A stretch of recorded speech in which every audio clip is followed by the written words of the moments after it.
there is an effort, it has been during the California Assembly, to try to deal with what has been a growing problem around child sex trafficking in California. And that should absolutely be something that's bipartisan, is trying to make sure that the people who are trafficking children are properly held to account. And so the way that they want to try to reduce this is by increasing penalties. Look, if you traffic a child for sex, you're going to prison for a long time. Doesn't seem like anything should be too controversial about that, except Democrats stripped the bill of a provision that would have made it a felony to traffic a 16 or 17-year-old for sex. So basically making this argument that these are older minors. So it's not the same as like trafficking a 10-year-old. 16, 17-year-old, it's fine to be a misdemeanor. I mean, that is mental.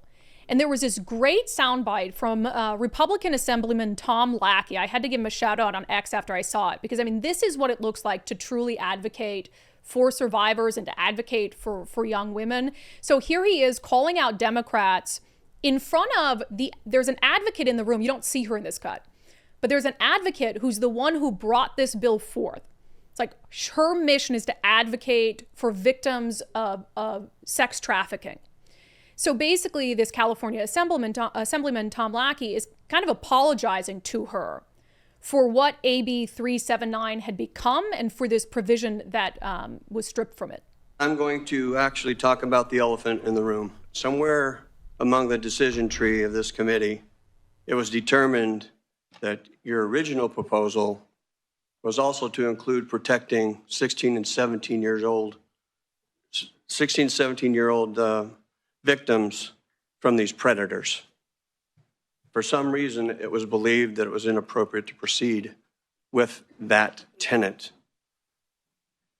And I have to tell you, and I mean this with all due respect, but I say this unapologetically, when we talk about demand, we're not focusing on those who are part of that demand. And those are these predators that we call Johns. And when we talk about demand, the greatest demand I have learned is among 16 and 17 years old. These are girls. And these are people that our society should be doing everything they can to protect. So why are we protecting the predator by removing this tenet? That's a question I don't have the answer to. But I will tell you this, that it's inappropriate, that we should do anything to protect such an evil thought, because the damage that's done to these young girls is long-lasting. Most of these offenders are never incarcerated. They're cited out. Just think of what they've just done. And this is considered to be justice? I'm sorry, but protecting predators in this arena isn't restorative justice. It's an injustice to survivors. And I'm so sorry that you did not get what you really were pushing for. Maybe someday we'll get there.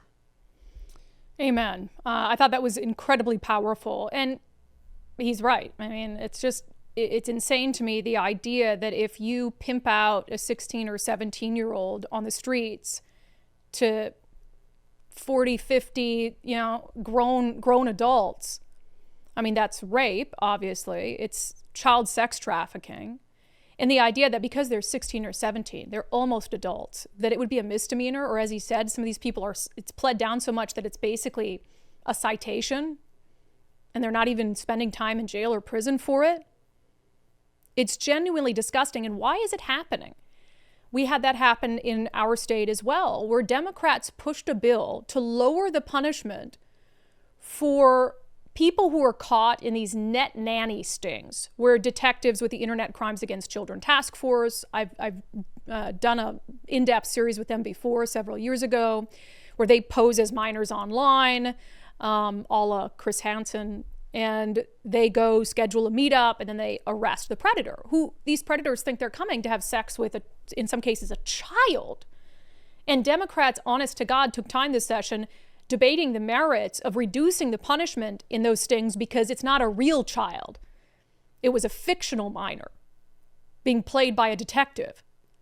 When the predator didn't know any better, the predator was showing up, they thought, to rape a child. Thank God it turned out to be a detective. So what is that?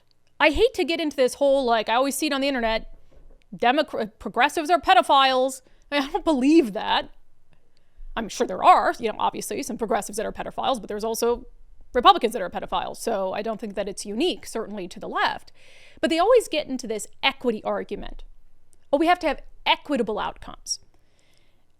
And that's so crazy, because there was this Democratic assemblyman who, an aspect of this bill had to do with kind of creating these no loitering zones. We have them here in Seattle, where it's like a stay out of drug area or a stay out of area of prostitution, where if you have a John who's already been cited, arrested, convicted of a sex crime related to prostitution or something like that, you give them a stay out of the zone area order. And so that way, just the act of being back in an area of prostitution is something that becomes arrestable. So this Democratic lawmaker is arguing against this loitering aspect of it, because he says it would disproportionately impact gay people and black people. There is a provision of the bill that creates a new crime of loitering with the intent to purchase commercial sex. I'm concerned that the provision could unintentionally reinstate discriminatory practices that we all know that have historically and disproportionately impacted communities of color, particularly Black and brown communities, as well as members of the LGBTQI+ community. So are you saying that more black people and gay people are soliciting children for sex and are going to be loitering in these areas? I mean, it's this whole argument about, disproportionate impacts. Okay.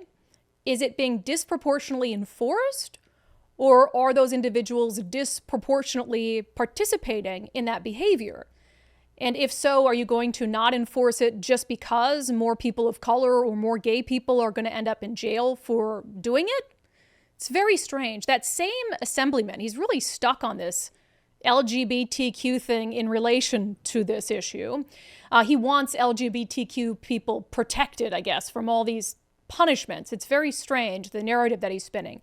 So he kind of gets into this back and forth with the sex trafficking advocate, wanting to make sure that in this bill, to help stop child sex trafficking, that she has properly included enough LGBTQ voices at the table. Will you commit to working with the LGBTQI+ community in particulars of this bill as it addresses the loitering? My answer is that I already have. I've had 27 meetings, including meetings with the LGBTQ caucus leadership, and as well as the consultants. I've also had several conversations with EQCA. I arranged a survivor-led panel for EQCA consultants to listen to.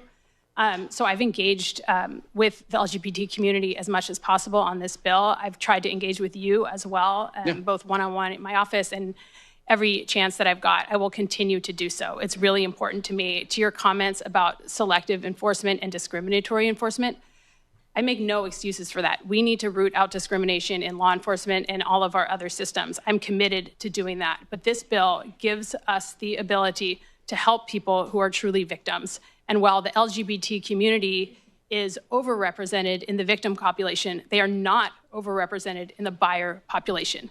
This bill specifically goes after buyers.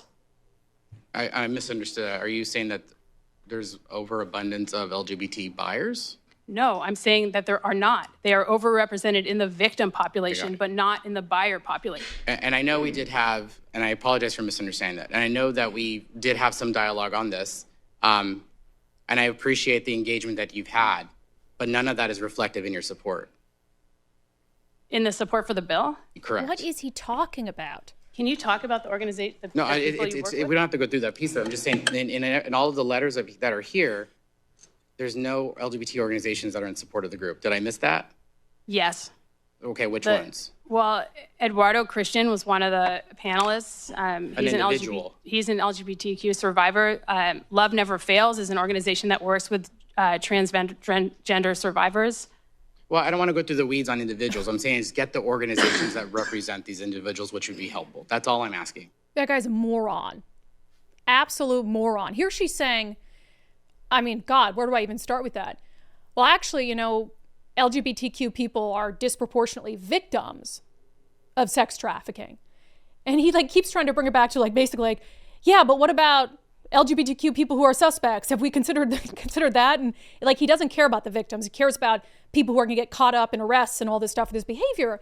And then even though she tells him, I've talked to dozens of LGBTQ organizations who have been part of this, he gives him names and he's like, well, not them. Those aren't good enough. Those aren't good enough. That guy's absolutely insane. Even Gavin Newsom coming out and saying that it should be a felony to traffic a 16 or 17-year-old for sex from the Los Angeles Times. In a break from progressives, Newsom says soliciting older minors for sex should be a felony. And just that headline, in a break from progressives, is it really progressive? Is pedophilia a progressive thing now? In a break from progressives, Gavin Newsom says, yeah, soliciting minors for sex should be a felony. For any progressives out there, is this what you deem as progressive? Newsom said in a statement, the law should treat all sex predators who solicit minors the same as a felony, regardless of the intended victim's age. Full stop. Yeah. And look, it could be Gavin Newsom, you know, doing his Gavin Newsom thing to get ready to run for president. We know he's been moderating himself in a lot of different ways. And California has been going off the rails like the entire West Coast on criminal justice for some time. And he hasn't said jack about it. So I don't know that I particularly trust that he would have cared about this if he's not looking at his political future. But I do think it's helpful to have him speaking side by side with Republicans and advocates about this. It's just absolutely insane. But birds of a feather flock together. I guess that's why all the states on the West Coast do this kind of stuff.